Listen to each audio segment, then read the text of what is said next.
Hi everyone, welcome to Inside Property. This is Mark Chong from PNG. Today I'm going to share with you how to overcome measures.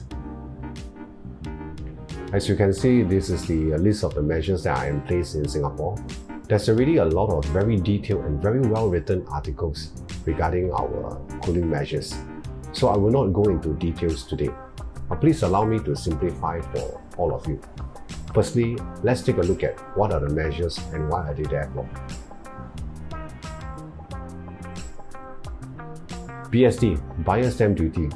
It is actually for the purpose of general taxation for all property transactions in Singapore, period. Whether you are Singaporean, you are PR or you are a foreigner, it applies to all. Now recently there's also been an update for our Buyer Stamp Duty.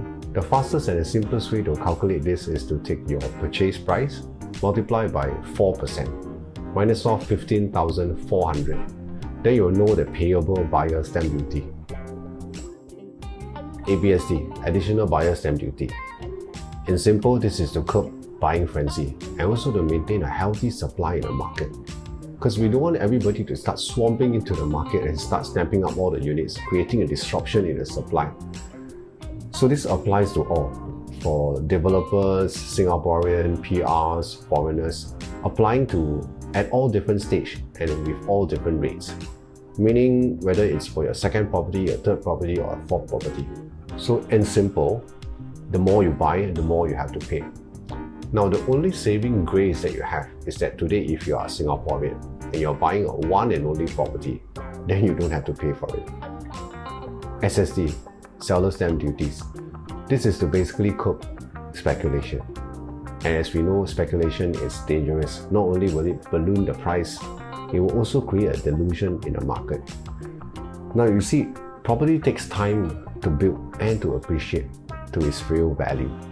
So this also acts as a very good price and time protection from the market moving ahead too much of its real value. LTV, Loan to Value. Now the reason behind this is to reduce the loan exposure and also to protect the value of the property itself.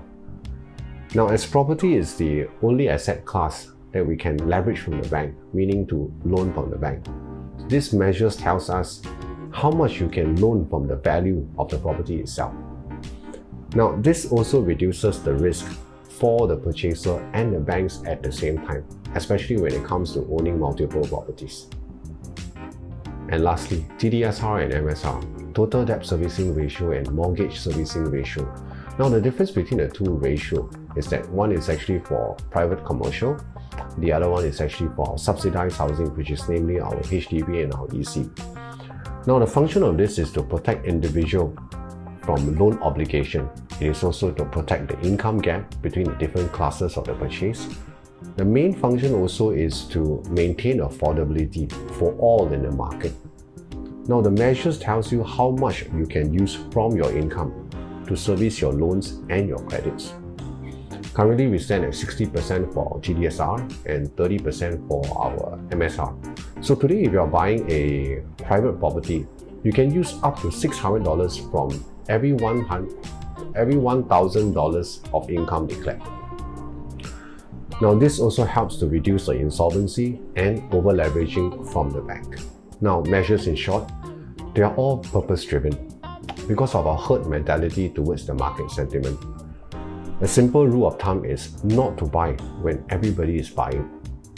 Now in short, they want buyers with cash, assets and ability also. Now the measures in place are unlikely to be removed in my personal opinion. Of course, as of any other measures, the intensity of it can change from time to time depending on the situation. But the primary purpose of it remains unchanged, as what you can see they have done for the past 10 years. Now it is a tough balancing act here, because no one wants to tip the scale wrongly, because at the end of the day, the implications can be very devastating. To sum it all up, having a strong governance, robust framework, and policies actually helps to protect all our assets.